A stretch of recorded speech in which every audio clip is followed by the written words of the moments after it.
नमस्कार मेरे प्यारे बच्चों।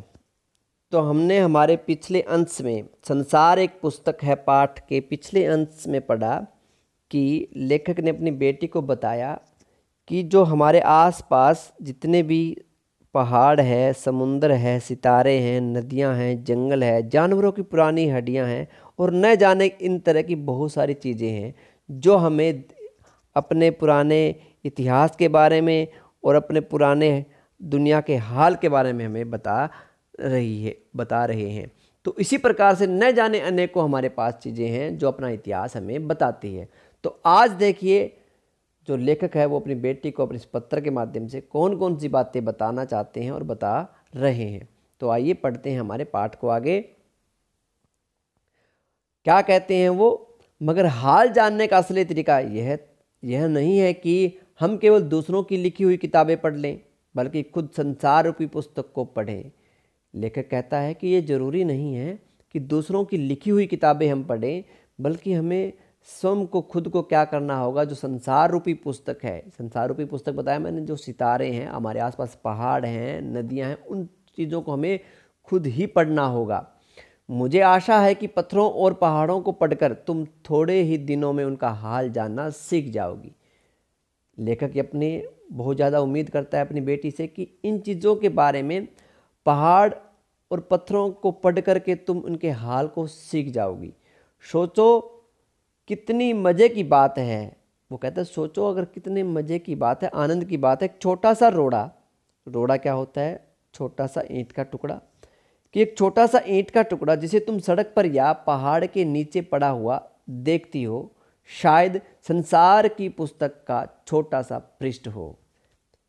यहाँ लेखक क्या कहता है कि तुम सोचो वो छोटा सा ईंट का टुकड़ा जो हमारे आसपास हमें दिखाई दे रहा है, वो हमारी संसार रूपी पुस्तक का छोटा सा पृष्ठ हो, पहला भाग हो। शायद उससे तुम कोई नई बात मालूम हो जाए, शायद उससे तुम्हें कोई नई बात मालूम हो जाए। शर्त यही है कि तुम्हें उसे पढ़ना आता हो। यानी कहने का मतलब तुम्हें उस छोटे से टुकड़े की, उस छोटे से ईंट के टुकड़े की बात तुम्हें पढ़नी आनी चाहिए, तब जाकर के उसकी सारी बातें तुम जान सकती हो। कोई ज़बान उर्दू, हिंदी या अंग्रेजी सीखने के लिए तुम्हें उनके अक्षर सीखने होते हैं। लेखक क्या कहते हैं यहाँ, यदि हमें कोई चीज़ें पढ़नी है, यदि हमें पुस्तक, मान लो अंग्रेजी की पुस्तक पढ़नी है, हिंदी की पढ़नी है, अंग्रेजी की पढ़नी है, तो हमें उससे पहले उनके अक्षरों का ज्ञान होना चाहिए। इसी तरह पहले तुम्हें प्रकृति के अक्षर पढ़ने पड़ेंगे। प्रकृति के जो अक्षर है उसी तरह तुम्हें प्रकृति के अक्षर भी पढ़ने पड़ेंगे। इसी प्रकार पढ़ने के बाद ही तुम क्या कर सकते हो, उस पत्थर यानी कि छोटे से रोड़े की कहानी पढ़ सकती हो। तभी तुम उसकी कहानी उसके पत्थरों और चट्टानों की किताबों से पढ़ सकोगी। शायद अब भी तुम्हें उसे थोड़ा थोड़ा पढ़ना जानती हो। लेखक कहता है कि शायद तुम्हें थोड़ा थोड़ा पढ़ना जरूर आता होगा। जब तुम कोई छोटा सा गोल चमकीला रोड़ा देखती हो तो क्या वह तुम्हें कुछ नहीं बतलाता? यह कैसे गोल, चिकना और चमकीला हो गया, और उसके खुरदरे किनारे या कोने क्या क्या हुए, यानी कि कोने जो उसके खुरदरे किनारे और गोल किनारे कैसे हुए, ये सब बातें वो क्या करता है, हमें बताता है। अगर तुम किसी बड़ी चट्टान को तोड़कर टुकड़े टुकड़े कर डालो तो एक टुकड़ा खुरदरा और नोकीला होगा। यानी कहने का मतलब, अगर यदि हम बड़ी चट्टान को तोड़ते हैं, तोड़ने के बाद एक छोटा सा टुकड़ा है वो कितना नुकीला और खुरदरा रहेगा। यह गोल चिकने रोड़े की तरह बिल्कुल नहीं होता। जो गोल और चिकना रोड़ा है उसकी तरह बिल्कुल भी नहीं होता। फिर यह रोड़ा कैसे इतना चमकीला, चिकना और गोल हो गया? ये सब बातें हम कैसे सोच सकते हैं, मालूम हो सकता है इन चीज़ों के बारे में हमें कि वो इतना चमकीला और चिकना मुलायम कैसे है। अगर तुम्हारी आंखें देखे और कान सुने तो तुम उसी के मुंह से उसकी कहानी सुन सकती हो, महसूस कर सकती हो उस रोड़े की कहानी कि वो इतना चमकीला और सुंदर कैसे हो गया। वह तुमसे कहेगा कि एक समय जिसे शायद बहुत दिन गुजर गए हों, वह भी एक चट्टान का टुकड़ा था, ठीक उसी टुकड़े की तरह जिसमें किनारे और कोने थे। कहने का मतलब कि वो तुम्हें बता देगा अपने आप, वो अपनी कहानी तुम्हें अपने आप बता देगा कि जिसे तुम देख रही हो जो चिकना और चमकदार है वो पहले एक चट्टान का भाग हुआ करता था, और वो भी बहुत किनारों वाला था जिसमें बहुत सारे कोने थे। वो भी शायद सारी कहानी तुम्हें बता देगा वो कैसे कैसे एक चिकना बना। शायद वह किसी पहाड़ के दामन में पड़ा रहा, दामन यानी पहाड़ के पास पड़ा रहा, तब पानी आया और उसे बहा करके छोटी घाटी तक ले गया। यानी कि पानी आया, पानी ने उस रोड़े को क्या कर लिया, बहा करके एक छोटी सी घाटी में ले गया। वहाँ से एक पहाड़ी नाले ने ढकेल कर उसे धक्का दे करके, ढकेलना होता धक्का दे करके उसे एक छोटे से दरिया में पहुँचा दिया। पहले एक छोटी सी घाटी में वो पहुँचा पानी के माध्यम से, फिर वो एक दरिया में, छोटी दरिया में पहुँचा। इस छोटे से दरिया में वह बड़े दरिया में पहुँचा। इस बीच वह दरिया के पैंदे यानी कि नीचे की सतह जो होती है लुढ़कता रहा, उसके किनारे घिस गए और वह चिकना चमकदार हो गया। यानी पहले एक छोटी सी घाटी में पहुंचा, फिर वो दरिया में पहुंचा, छोटी दरिया के बाद वो एक बड़ी दरिया में पहुंचा। उसकी सतह यानी नीचे गिरा गिरा वह घिसता रहा और घिसते घिसते वो क्या हो गया, चमकदार और चिकना हो गया। इस तरह वह कंकड़ बना, कंकड़ मतलब बहुत सुंदर बन गया, वह एक पत्थर बन गया जो तुम्हारे सामने है।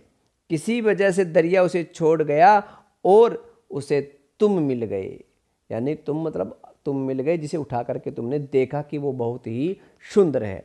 तो आइए इसके शब्दार्थ कर लेते हैं।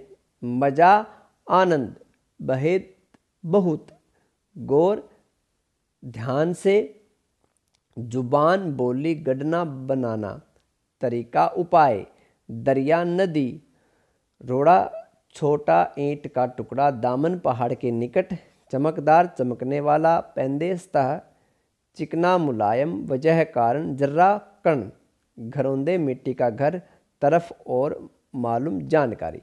यानी उस छोटे से एक ईंट के टुकड़े ने बता दिया कि वो कैसे कैसे किस तरह से घिसा और सुंदर बन गया। यानी पहले वो एक पहाड़ के पास था, जैसे ही पानी उसे आया बहा करके एक छोटी सी घाटी में ले गया और घाटी से वो एक छोटी सी दरिया में गया। छोटी दरिया के बाद वह बड़ी दरिया में चला गया और घिसा घिसता क्या है, उसके जो नुकीले था और वो खुरदरा था वो क्या हो गया, बहुत चिकना और सुंदर हो गया। पानी उसे किनारे छोड़ करके पानी आगे बढ़ गया और फिर उसे क्या मिल गए, आप मिल गए। यदि आप नहीं मिलते तो क्या होता, देखिए अगर दरिया उसे और आगे ले जाता यानी नदी उसे और आगे ले जाती तो वह तो वह क्या होता, छोटा होते होते अंत में बालू का एक जर्रा, जर्रा क्या होता, एक कण हो जाता और समुद्र के किनारे अपने भाइयों से जा मिलता, जहाँ एक सुंदर बालू का किनारा बन जाता है। देखो क्या कहा उस पत्थर ने, यदि पानी उसे छोड़ करके, दरिया उसे छोड़ करके आगे नहीं बहता तो वो घिसता घिसता घिसता क्या हो जाता, बिल्कुल एक मिट्टी का छोटा सा कण बन जाता और उन अपने भाइयों से यानी कि जहाँ बहुत सारे मिट्टी का एक ढेर बना हुआ है उस ढेर में जा कर के मिल जाता, जहाँ एक सुंदर बालू का किनारा बन जाता जिस पर छोटे छोटे बच्चे खेलते हैं और बालू के घरौंदे बनाते हैं। कवि लेखक क्या कहता है कि जहाँ छोटे छोटे बच्चे क्या करते हैं, वो बालू का घर बनाते हैं, उस बालू पर खेलते हैं, वहाँ जा कर के वो अपने भाइयों से मिल जाता। अगर एक छोटा सा रोड़ा तुम्हें इतनी बातें बता सकता है तो पहाड़ों और दूसरी चीज़ों से जो हमारे चारों तरफ हैं हमें और कितनी बातें मालूम हो सकती है। तो लेखक ने क्या कहा यहाँ कि यदि एक छोटा सा रोड़ा, एक छोटा सा ईंट का टुकड़ा इतनी बातें बता सकता है कि कैसे कैसे वो दरिया से, घाटी से लुढ़कता घूमता हुआ एक सुंदर सा पत्थर बन गया, तो न जाने इतनी कितनी चीज़ें हमारे आसपास है जो इस इतिहास के बारे में, अपने बारे में और अपने इस पूरी दुनिया के बारे में बता सकते हैं। तो ये था हमारा पाठ, संसार पुस्तक है, यानी संसार जो है वो हमारी क्या है, एक पुस्तक की तरह है। जितना इसको जानने की कोशिश करेंगे उतना ही जान पाते हैं, जितना छोड़ देंगे उतना नहीं जान पाते। तो आज के लिए इतना ही, धन्यवाद। आपका दिन शुभ रहे मेरे प्यारे बच्चों। यदि संसार पुस्तक है पाठ का पोर्टफोलियो हमें बनाना है या फिर चित्रात्मक कार्य करना है तो आप इन दोनों चित्रों में से कोई एक चित्र चुन करके अपना पोर्टफोलियो इस पाठ का पूरा कर सकते हैं। इन दोनों में से एक चित्र बना करके आप अपनी कॉपी में लगा सकते हैं, बना सकते हैं, जो कि अपना जो कॉपी वर्क होगा, कॉपी का कार्य रहेगा, वो बहुत सुंदर लगेगा। तो आज के लिए इतना ही। आपका दिन शुभ रहे। धन्यवाद।